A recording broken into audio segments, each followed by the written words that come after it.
बहुत बहुत धन्यवाद किरण जी। वैसे मैं गढ़वा बोलने के लिए फेमस हूँ। मेरी बोली मीठी नहीं है, मेरे अंतर्मन का द्वंद है जो सामने आती है, प्रकाशित होती है। ये क्योंकि हम अपने आप को श्री राम जी का वंशज कहते हैं। तो बोलिए सियावर रामचंद्र की, श्री श्री 1008 अग्रसेन जी महाराज की जय। मंचासीन जो अभी यहाँ उपस्थित नहीं है, आदरणीय प्रकृति प्रेमी जिन्होंने गंधमार्दन पर्वत को संरक्षित करने का कार्य किया। आज के हमारे मुख्य अतिथि श्री प्रदीप पुरोहित जी नहीं हैं, लेकिन उन तक मेरी आवाज़ पहुंचा दी जाए कि वो उनके सरल व्यक्तित्व की कायल हो गई। श्रीमती रीता साहू जी कि जिन्होंने अभी हमारे भवन के लिए अनुदान देने की बात कहकर हमको कृतार्थ कर दिया। उनके लिए एक बार जोरदार तालियां मारवाड़ी समाज की तरफ से। श्रीमान गोविंद अग्रवाल जी जो यहाँ एक कुशल कार्यकर्ता के रूप में बैठे हैं, और आज के इस सभा के सभापति नरेंद्र अग्रवाल जी जिनकी कार्यकुशलता मुझे दिखाई दे रही है, और साथ ही दिनेश गहीर जी, उनका मैंने अभी सीधा सा सरल सा वक्तव्य सुना। और यहाँ उपस्थित मेरे प्रिय समाज बंधु, मेरे बड़े भैया, मेरी माताएं, मेरी बहनें। वैसे तो महाराज अग्रसेन जी के विषय में सभी जानते हैं, उनके लिए ज़्यादा कुछ कहने की आवश्यकता नहीं है। श्री श्री अग्रसेन जी महाराज जिन्होंने सर्वप्रथम समाजवाद, समानता के तहत एक रुपया का प्रचलन अपने राज्य में किया एवं संगठन को मजबूती प्रदान करने हेतु 18 गणों की स्थापना कर अपने राज्य कुशलता का परिचय दिया। आज हम ऐसे यशस्वी हमारे पितामह का जन्मोत्सव मना रहे हैं। यह उत्सव न केवल उनके अभूतपूर्व योगदानों को समर्पित है, बल्कि उनकी शिक्षाओं को जीवन में उतारने और समाज के प्रति हमारी जिम्मेदारियों का निर्वहन करने के लिए प्रेरित भी करता है। अच्छा, ये बताइए, हम गर्व से कहते हैं ना हम अग्रवाल हैं, हम अग्रसेन जी के संतान हैं, यहाँ तक अपने आप को श्री राम जी का वंशज कहते हैं। तो क्या यही गर्व करने का कारण हम अपनी आने वाली पीढ़ी को दे पाएंगे? हम ऐसा क्या कर रहे हैं कि हमारी आने वाली पीढ़ी को, हमारी संतान को, हमारे पोते पोतियों को हमारे पर गर्व होगा? अरे गर्व करने का कारण तो बहुत दूर की बात, क्या हम उनको जीवन की जो 3 मूलभूत आवश्यकताएं हैं, हवा, पानी और भोजन, वो विशुद्ध दे पाएंगे? किसी को लगता है कि हम आने वाली पीढ़ियों को ये सुविधाएं दे पाएंगे? नहीं दे पाएंगे। कारण आज समाज को, आज हमारे राष्ट्र को, आज हमारे देश को आतंकवाद से भी अधिक खतरा है भोगवाद का। ये हमारा बढ़ता हुआ भोगवाद हमको प्रकृति के दोहन करने के प्रति ऐसे उत्साहित कर रहा है कि हम भूल गए कि पीने लायक पानी धरती में नहीं बचा। हम भूल गए कि सांस लेने योग्य हवा नहीं है। आज भी गर्मियों में दिल्ली में ऑक्सीजन की जरूरत पड़ने लगी अभी इस सदी से। तो आने वाली पीढ़ियों में क्या हमारे बच्चों को ऑक्सीजन का उपयोग खरीद के नहीं करना पड़ेगा? भोजन, अन्न के कारण हमने सुना है किसी संत से कि आज भी रोटी के पीछे आटा है, आटा के पीछे चक्की की ताल है, चक्की के पीछे गेहूं है, गेहूं में भरा खीर, खीर के पीछे वर्षा, और वर्षा के पीछे आज भी भगवान है। हम सोचते हैं कि हमने खरीद लिया तो अन्न हमारा हो गया। क्या अन्न की एक बाली जिसके अंदर दूध नहीं भरा है, खीर नहीं भरा है, उस अन्न की बाली में हम वो चावल या गेहूं के दाने को उपज सकते हैं? क्या उसको बना सकते हैं? अन्न किसका दिया हुआ है, किसका धरोहर है? भगवान का। आज हम गौर करें अपने घर के प्रति, स्पेशली शादियों में जिस तरह हमारे अग्रवाल समाज में अन्न का दुरुपयोग हो रहा है, तो निश्चित रूप से कहते हैं ना, अति सर्वत्र वर्जयेत्। या हम जिस चीज़ का आज आदर नहीं करते हैं, वही चीज़ आने वाले समय में हमको कष्ट देता है, हमारा ही अनादर करता है। तो क्या आने वाली पीढ़ियों के लिए हम ऐसे अन्न के दाने दे पाएंगे जिससे वो पोषित हो? नहीं, क्योंकि आज हमारी भूमि की उर्वरा शक्ति खो गई है। विदाउट फर्टिलाइजर कुछ भी पैदा नहीं होता यहाँ। और हमारे समाज का संगठन, उसकी तो बात ही छोड़ दीजिए। आज नहीं तो कल पूछेंगे हमारे समाज के ये बच्चे जो योग्य हैं, योग्यता में किसी से कम नहीं, फिर भी उनसे कम योग्य लोग उच्च सरकारी पदों पर बैठे हैं। वे नहीं, ऐसा क्यों है? आज़ाद भारत में जन्म लेने वाले उन बच्चों का क्या दोष है जो सर्वगुण संपन्न होने के बावजूद, योग्यता में अव्वल होने के बावजूद अपने से कम योग्य लोगों के अधीन रहकर कार्य करने को मजबूर है। प्रश्न ये है, वैश्य जाति को किस आधार पर ऊंची जाति वाला बोलकर सरकारी योजना सुविधाओं से वंचित रखा जाता है? मैं पूछना चाहूंगी यहाँ हमारी बेटी पूर्व एमएलए से, जो हमारे मुख्य अतिथि थी, उनसे अगर पहुंचा सकते हैं तो उन तक मेरी बात बहुत जरूर से पहुंचा दीजिएगा। भले ही वे आर्थिक रूप से कमजोर क्यों ना हो, हमको विशेष सम्मान नहीं चाहते, परंतु कम से कम सरकारी स्कीमों या निजी कार्यों में बराबरी तो मिले। ये कैसी उच्च जाति की व्यवस्था है कि उच्च बोलकर हमें प्रताड़ित किया जा रहा है? हम चुप हैं क्योंकि हम संगठित नहीं हैं। आज समाज में सौहार्द नहीं है, सामंजस्य नहीं है, किसी के लिए हम अपना सुख नहीं छोड़ सकते। समाज की बात तो छोड़ दीजिए, परिवारों में साथ नहीं रह सकते, भाई भाई के साथ नहीं रह सकता, देवरानी जिठानी के साथ नहीं रह सकती। और आज तो समाज की स्थिति इतनी, ये बरपाली क्योंकि छोटी जगह है, अभी यहाँ तक ये जहर फैला नहीं है, माँ बेटी के साथ नहीं रह सकती, पिता पुत्र के साथ नहीं रह सकता। कहते हैं ना, जो भरा नहीं है भावों से, जो भरा नहीं है भावों से, बहती जिसमें रसधार नहीं, जो भरा नहीं है भावों से, बहती जिसमें रसधार नहीं, वह हृदय नहीं पत्थर है जिसमें स्वजाति का प्यार नहीं, जिसमें स्वजाति का प्यार नहीं। कोई भी समाज संगठन के आधार पर ही विकास कर सकता है, अपनी रक्षा कर पाता है। संगठन का आधार है अनुशासन, जिस अनुशासन में आज कोई भी रहना नहीं चाहता। बताइए, यहाँ जितना यूथ बैठा है, क्या उनको अनुशासन अच्छा लगता है? प्रिय है? अगर घर के बोले कि बेटा 8:30 बजे तक घर आ जाना, रात में मत घूमना बाहर, अरे ये तो कुछ भी बोलते ही रहते हैं। हमारे घूमने से इनको क्या तकलीफ है? उनको नहीं पता कि आज हमारा जीवन अनुशासित रहेगा, तभी हम आने वाली पीढ़ी को कुछ सिखा पाएंगे, अनुशासन का पाठ पढ़ा पाएंगे।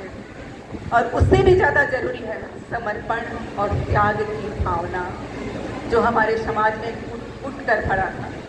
ऐसा क्या कारण हुआ जो समाज अपने सिद्धांतों को लेकर, अपनी संस्कृति को लेकर, अपने सामाजिक दायित्वों को लेकर, अपने पूर्वजों को लेकर इतना समर्पित था, श्रद्धावान था, आज विघटन के पद पर आ खड़ा हुआ। आज एक एक जगह में न जाने कितनी संस्थाएं हैं। अरे अंग्रेज तो फूट डालते थे राज्य करने के लिए, हम आपस में फूट क्यों बढ़ा रहे हैं? किसे हम अपने ऊपर राज्य करने का अवसर देना चाहते हैं? और उसमें भी पेट नहीं भरता, प्रतिस्पर्धा। आज समाज में एक युवा मंच की 4 शाखाएं एक जगह और आपस में संगठित है। क्या कोई कार्य एक साथ करना चाहते हैं? नहीं, प्रतिस्पर्धा करते हैं एक दूसरे से कि हम उनसे बेटर करें। किससे बेटर करोगे? अपने समाज के लोगों से। किसको दिखाना है आपको? अपने ही घर के लोगों को। किसको जताना है आपको? अपनी श्रेष्ठता पर। सोचिए, इतने वर्षों में जो मुगल नहीं कर पाए, केवल 250 वर्षों में अंग्रेजों ने ऐसा क्या किया जो हमने अपनी वेशभूषा, आज हमारा पहनावा देख रहे हैं, कोई अगर धोती पहन के किसी पूजा में भी आ जाए तो शर्म आने लगती है, जबकि वैश्य का मूल पहनावा क्या था? धोती कुर्ता, पजामा कुर्ता। आज गिने चुने चंद, मुझे नहीं नजर आ रहा है कि यहाँ बैठे हुए कोई 2-4 लोग ही पजामा कुर्ता या धोती कुर्ता में नजर आए। बाकी देखिए किस हद तक अपने अपने पहनावा को बदल लिया। अपना भोजन, आज मुझे लगता है बरपाली में शायद इतना नहीं हुआ है, लेकिन आज बड़े जगहों में देख लीजिए 90% खाना जोमेटो से आ रहा है। घर में हमारी महिलाएं भोजन नहीं बनाना चाहती। अपनी भाषा, यहाँ बैठे कितने लोगों को मारवाड़ी भाषा आती है, मैं जानना चाहूंगी।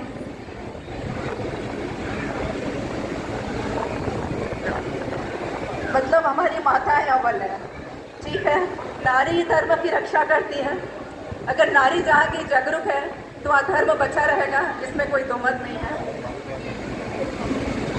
और अपने संस्कार भी छोड़ दिए। ये क्यों छोड़ी? क्योंकि अंग्रेजों ने हमारी शिक्षा में धांधली की, हमारे ग्रंथों में मिलावट कर दिया। जब उन्होंने देखा कि किसी भी तरह हिंदुस्तान को जीता नहीं जा रहा है तो उन्हें कारण समझ में आया कि यहाँ के लोग अपने धर्म के प्रति बहुत जागरूक हैं। जब तक इनके धार्मिक ग्रंथों में मिलावट नहीं किया जाएगा हिंदुस्तान पर विजय पाना संभव नहीं है। इसके लिए इन्होंने क्या किया, एक विलियम हंटर नाम के अंग्रेज को नियुक्त किया, जिसने विलियम हंटर कमीशन बनाई। जिसका मेन काम क्या था? मुख्य काम था उसका हमारे विचारों को प्रदूषित कर देना, हमारे धर्मों को प्रदूषित कर देना, हमारे देवी देवताओं को प्रदूषण कर देना। यहाँ केरला फाइल मूवी किस किसने देखी है? केवल चंद गिने चुने लोग। मुझे आश्चर्य है, फिर तो एकता कपूर का सीरियल देखने से किसी को फुर्सत नहीं है। तभी एकता कपूर जैसे हिंदुत्व का हनन करने वाली, भारत देश का मान घटाने वाली महिलाओं को पद्मश्री का अवार्ड मिल रहा है, क्योंकि हम ऐसे हैं। हमको जो देखना चाहिए हम नहीं देखते, जो सुनना चाहिए वो हम नहीं सुनना चाहते। उन्होंने हमारे गीता को सार को बदल दिया, उसमें झूठ इंजेक्ट कर दिया। वो सार क्या था? क्या था जो उन्होंने बदल दिया? आज हम गीता का सार के रूप में क्या पढ़ते हैं? तुम क्या लाए थे, तुम क्या ले जाओगे, क्यों व्यर्थ की चिंता कर रहे हो? जो हो रहा है अच्छा हो रहा है, जो होगा वो भी अच्छा होगा। यही भागवत गीता का सार पढ़ते हैं ना हम, कि अरे हम तो खाली हाथ आए थे, खाली हाथ ही जाना है। फिर क्यों नहीं सामाजिक दायित्वों, ये धर्म और ये संस्कारों के पीछे पड़ना है? अपनी जिंदगी जी लो, जो मिला है उसको खत्म कर लो। जब ये झूठा सार हमारी माताएं पढ़ती हैं, हमारे बालक पढ़ती हैं, हमारी बहनें पढ़ती हैं, तो अभिभावकों को क्या लगता है? अरे ये पढ़ के तो हमारा बच्चा सन्यासी बन जाएगा, साधु बन जाएगा, दुनिया से अलग हो जाएगा। लेकिन गीता में भगवान ने क्या कहा है ये जानना है। दृष्टा इमं स्वजनम कृष्ण युत्सवम समुपस्थितम सिद्धन्ति मम गात्राणि मुखम च परिशुष्यति वे पथुः च शरीरे मे रोमहर्षः च जायते गांडीवं संस्कृते हस्तात् त्वच्च एव परिगृह्यते न च शक्नोमि अवस्थातुं भ्रमति इव च मे मनः। हे योगेश्वर श्री कृष्ण, ये सामने खड़े मेरे भाइयों को देखकर, अपने आचार्य जनों को देखकर, पितामह को देखकर, मेरे बंधु बांधवों को देखकर मेरे होंठ सूख रहे हैं, मेरा हृदय द्रवित हो रहा है, मेरे हाथों से ये गांडी छूट रहा है। मैं युद्ध नहीं करना चाहता, अर्थात मैं युद्ध नहीं करूंगा। जब अर्जुन ये कहकर बैठ जाता है गांडी लेकर, तो भगवान क्या ये कहते हैं? हाँ अर्जुन, तू ठीक कह रहा है, कोई फायदा नहीं है बेटा युद्ध करके, जो होना है वो तो होगा ही। तो हम तुम क्यों युद्ध करें, क्यों धर्म के लिए लड़ाई करें? जो हो रहा है अच्छा हो रहा है होने दे, चल भाग सकते हैं युद्ध भूमि से। क्या योगेश्वर भगवान श्री कृष्ण ने ये कहा अर्जुन को? मैं पूछना चाहूंगी इस प्रांगण से, योगेश्वर भगवान श्री कृष्ण ने क्या कहा अर्जुन को? उसने अर्जुन को कहा जो सबसे बड़ी एक मनुष्य के लिए गाली होती है, नपुंसक। उस युद्ध भूमि में उन्होंने कहा कि इस युद्ध भूमि में अपनी नपुंसकता मत दिखा, अपने कर्तव्य से मत भाग, धर्म की रक्षा करना तुम्हारा परम कर्तव्य है। उन्होंने कायरों की भांति भाग जाने का संदेश बिल्कुल भी नहीं दिया। मुश्किलों में भाग जाना आसान होता है, मुश्किलों में भाग जाना आसान होता है। हर पहलू जिंदगी का इम्तिहान होता है, हर पहलू जिंदगी का इम्तिहान होता है। डरने वाले को कुछ भी नहीं मिलता जिंदगी में, डरने वाले को कुछ भी नहीं मिलता जिंदगी में, और लड़ने वालों के कदमों में जहान होता है। ये तो भागवत गीता का एक दृष्टांत था कि किस तरह हमारे धर्म ग्रंथ की परिभाषा बदल दी गई। अब श्रवण कुमार के नाम से तो सभी परिचित होंगे। कितने लोग हैं जो श्रवण कुमार के विषय में जानते हैं?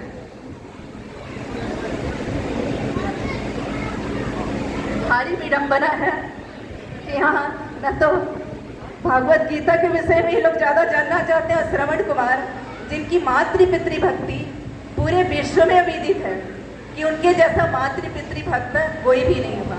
अच्छा, उनकी भक्ति को अंग्रेजों ने हमारे समक्ष किस तरह रखा? क्योंकि उस समय वो देख रहे थे हम यूथ को तो नहीं डरा पाएंगे, हमको डराना होगा वृद्धजनों को कि तुम मत कूदो स्वतंत्रता की लड़ाई की आग में, नहीं तो झुलस जाओगे। तो उन्होंने क्या किया? अच्छा, ये कितने लोगों को पता है कि श्रवण कुमार के माता पिता दृष्टिहीन थे? जो भी उनके विषय में जानते हैं सभी जानते हैं। उन्होंने कौन सी जिज्ञासा प्रकट की श्रवण कुमार के सामने कि हमें तीर्थ जाना है। तो यदि वो दृष्टिहीन थे तो उनके लिए तीर्थ कौन सा था? वो जिस जगह पे खड़े हैं वो भी, या फिर जिस स्थान को तीर्थ बोलकर ले जाया जाए वो भी। लेकिन उनके श्रवण क्या है? एक्टिव थे, वो सुन सकते थे। तो उनके लिए सबसे बड़ा तीर्थ क्या था? सुनना। तो श्रवण कुमार को क्या चाहिए था कि उनको ले जाते किसी संत की कुटिया पे, किसी सत्संग पे, और उनको श्रवण का लाभ देता, उनके लिए वो उचित तीर्थ होता। लेकिन जो उन्होंने बिना सोचे समझे, बिना जाने कि क्या हमसे जो कहा जा रहा है, माता पिता की जो इच्छा है उचित है, मुझे पूरी करनी चाहिए या नहीं, जो लेके गए कंधे पे उठा के, उसका परिणाम क्या हुआ? स्वयं श्रवण कुमार को मरना पड़ा, उनके माता पिता की तड़प तड़प कर मृत्यु हो गई, और साथ ही महाराज दशरथ जैसे शक्तिशाली बलशाली राष्ट्रसेवी महाराज को श्रापित होना पड़ा। मैं अन्यथा ना ले यहाँ बैठे वृद्धजन, मैं उनके बच्चों को ये सीख नहीं दे रही कि माता पिता की आज्ञा ना माने, अनुशासन में ना रहे। मैं केवल ये बताना चाहती हूँ कि तुम आज्ञा का पालन करो, लेकिन जो हित में है, परिवार के हित में, समाज के हित में, देश के हित में, आँख कान और बुद्धि खुले लेकर वही कार्य करो। केतु ग्रह मत बन जाओ।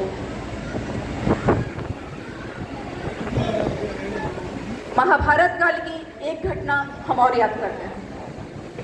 सभा में जब द्रौपदी बालों से घसीट कर लाई जाती है तो शासन द्वारा निर्वस्त्र करने का प्रयास किया जाता है। तो कोई बताए क्या यही कारण था महाभारत का? महाभारत होने का क्या मुख्य कारण था? कोई बताएगा मुझे?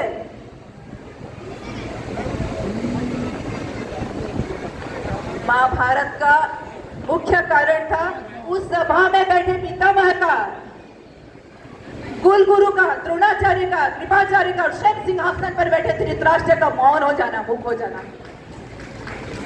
जैसे आज हमारे समाज में बढ़ती कुरीतियां किस तरह पांव पसार रही हैं, कैसे लिलती जा रही हैं, फिर भी हमारे जो विद्वतजन है, जो वृद्धजन है, जो बुद्धिजीवी वर्ग है, वो मूक दर्शक बन के बैठा हुआ है, उसके लिए आवाज नहीं उठा रहा है।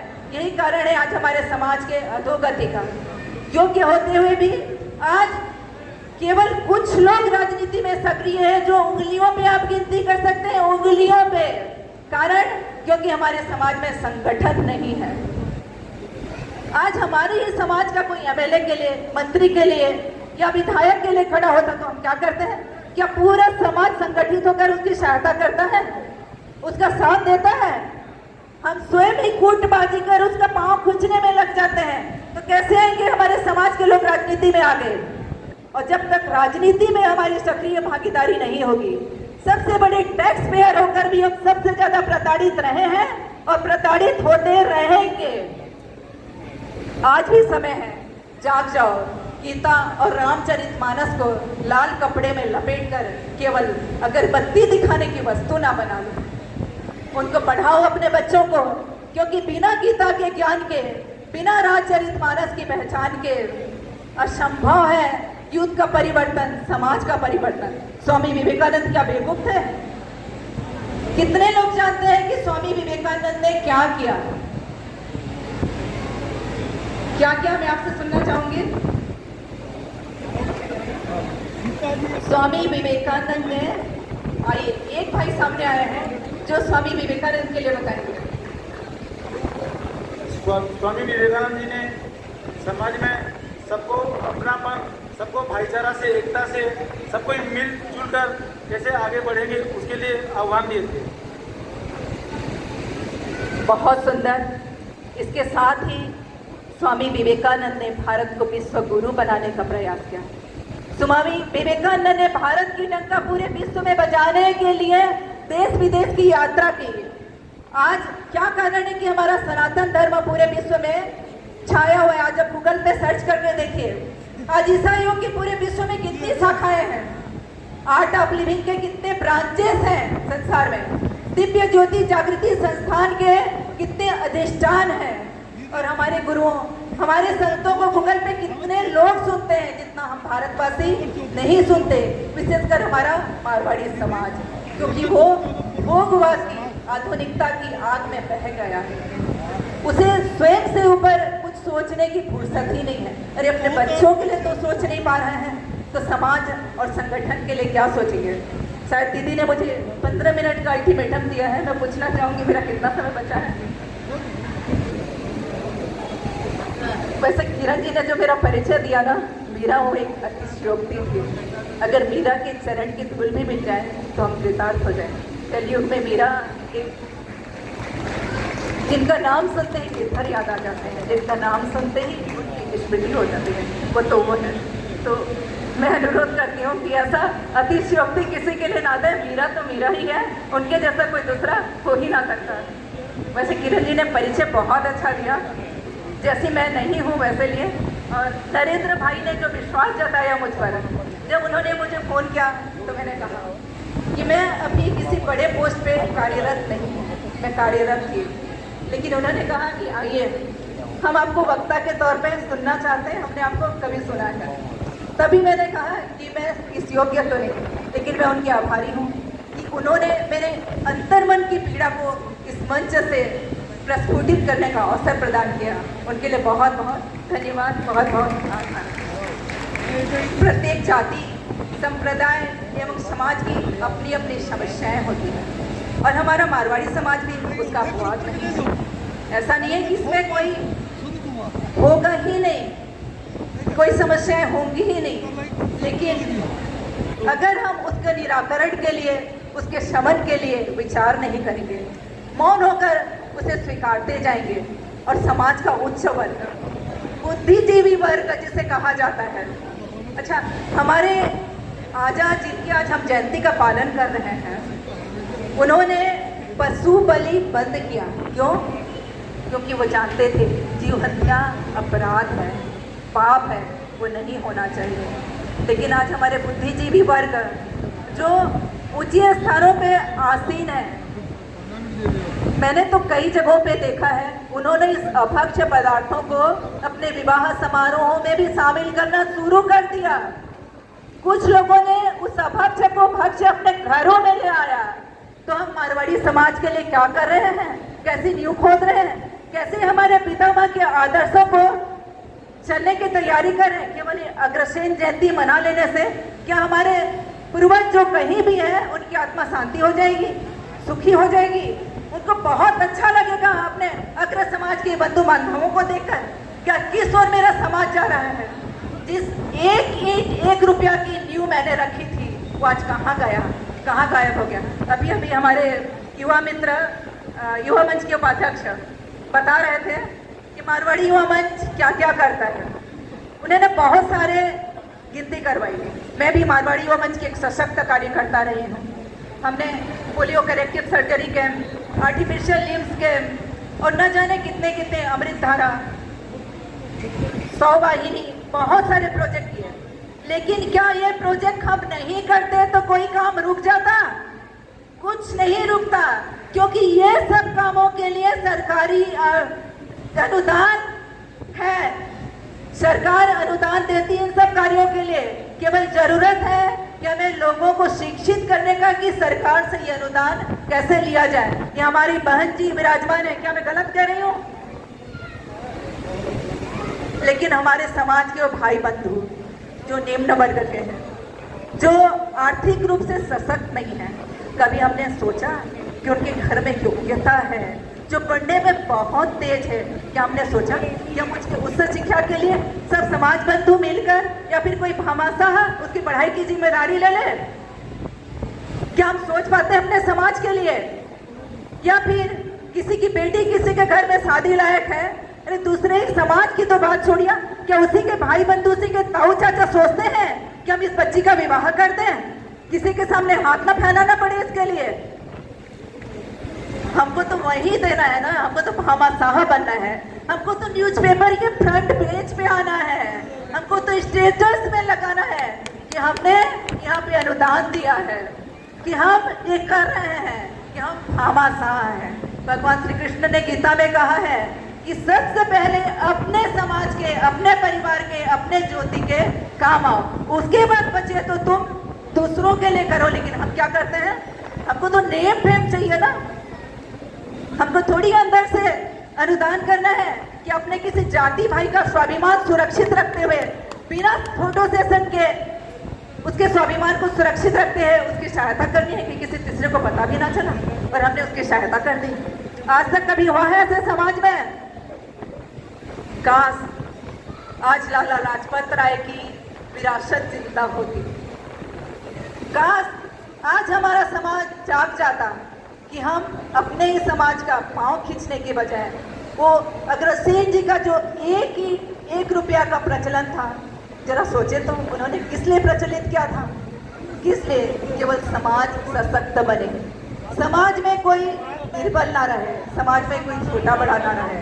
आज इस अग्रसेन भवन के प्रांगण में पहुंचे तो सबको समान मान सम्मान मिले, केवल धन बल के आधार पर किसी की योग्यता मापी ना जाए। चलिए, मैं इतना जानती हूँ कि आज यूथ बहुत पावरफुल है। साधन संपन्न मारवाड़ी समाज का युवा वर्ग एक इकाई के रूप में यदि सामाजिक समस्याओं के निराकरण है तो भिड़ा उठाए, तो कोई भी लक्ष्य हमसे दूर नहीं, कोई भी लक्ष्य हमसे दूर नहीं। एक सूत्र में बंधे परस्पर मातृभाव का सृजन करें, एक सूत्र में बंधे परस्पर मातृभाव का सृजन करें। कैसे विकसित समाज बने, इसका चिंतन मनन करें, इसका चिंतन मनन करें। आओ झुककर नमन करें उनको जिनके हिस्से ये मुकाम आता है, आओ झुककर नमन करें उनको जिनके हिस्से ये मुकाम आता है। खुश नसीब होते हैं वो जिनका लहू देश के समाज के काम आता है, जिनका धन देश के समाज के काम आता है।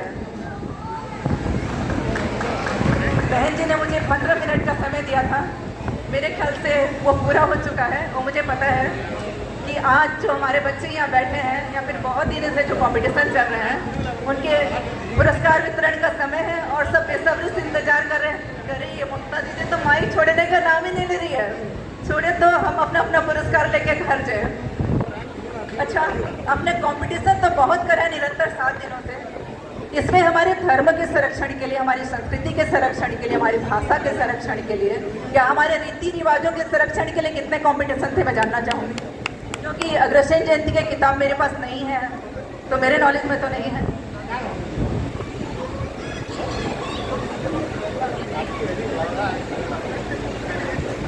हाँ, या मैंने पढ़ा और भाभी जी ने मुझे उसके जजमेंट के लिए बुलाया, अच्छा था। लेकिन देखिए, मैं कहना चाहूँगी कि क्या रामचरितमानस और भागवत गीता के बिना राष्ट्र जागरण, समाज जागरण संभव है? नहीं है। और कुछ एक ने तो उसमें हिजाब की भी स्वीकृति दे दी, तो मुझे दुख है, बहुत दुख है। केवल दुख नहीं, बहुत ही दुख है। जिन्होंने केरला फाइल मूवी देखी है वो जानते हैं कि हिजाब वैसे तो राजनीतिक मंच नहीं है, मुझे नहीं कहना चाहिए यह सामाजिक मंच है, लेकिन क्योंकि यहाँ 90% लोग ये मूवी देखे नहीं तो अवगत नहीं है। वहाँ हमारे हिंदू बहनों को परिवर्तित किस लिए कर पाते हैं? क्योंकि उन्हें अपने धर्म का ज्ञान ही नहीं है। उनके देवी देवताओं को उन्हें दुष्चरित्र दिखाया जाता है, उन्हें ये बताया जाता है कि तुम्हारे देवी देवता जब अपनी रक्षा नहीं कर सकते तो तुम्हारी रक्षा कैसे करेंगे? तो हम अपने संतान को दिशा कैसे दे सकते हैं? अपने धर्म से अवगत कराकर, अपनी संस्कृति से अवगत कराकर, उन्हें कट्टर बनाकर। अब कट्टर बनाने के लिए जरूरी है कि रामचरितमानस और गीता के किताब को आज केवल लाल रंग के कपड़े में लपेटकर अगरबत्ती दिखाने की वस्तु ना बनाए। आज मैं चाहूंगी इस प्रांगण में बैठा समाज एक संकल्प ले कि आज से, अभी से अपने बच्चों को, अपने घर के महिलाओं को, अपने घर के पुरुषों को कम से कम एक श्लोक गीता का और एक दोहा रामचरितमानस का पठन पाठन श्रवण अवश्य करना है।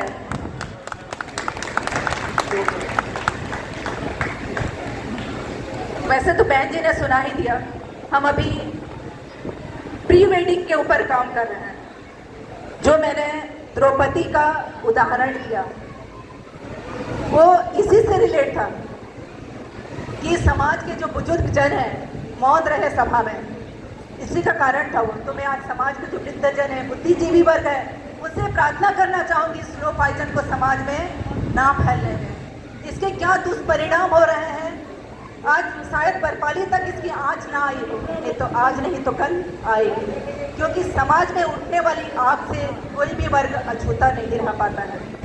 इसका स्लोगन जो मुझे 2 दिन पहले लिखने का अवसर प्राप्त हुआ, ऐसा तो बहन जी ने सुनाया, फिर मैं अपने शब्दों में सुनाना पाऊंगी। बेटी बचाओ बेटी पढ़ाओ तो हम कहते हैं, बेटी बचाओ बेटी पढ़ाओ तो हम कहते हैं, स्वयं भी बेटी की आन को सरेआम नीलाम करते हैं, स्वयं भी बेटी की आन को सरेआम नीलाम करते हैं। बैठे जिस महफिल में पितामह जैसे विद्वंजन, बैठे जिस महफिल में पितामह जैसे विद्वंजन, सरेआम उनकी नजरें शर्मसार करते हैं, सरेआम उनकी नजरें शर्मसार करते हैं। यहाँ सभा में दुशासन नहीं, यहाँ सभा में दुशासन नहीं, खुद ही अपनी बेटी का मान हरते हैं, खुद ही अपनी बेटी का मान हरते हैं। तो मैं आज समाज से ये संकल्प चाहूंगी कि समाज को दृढ़ बनाने के लिए, समाज में भाई भाई का प्यार जगाने के लिए राम भरत सा प्यार हो, चारों भाइयों सा उद्गार हो कि अपने धार्मिक ग्रंथों का पठन पाठन सबसे अधिक आवश्यक है। इन्हीं शब्दों के साथ मैं अपने वाणी को विराम दूंगी।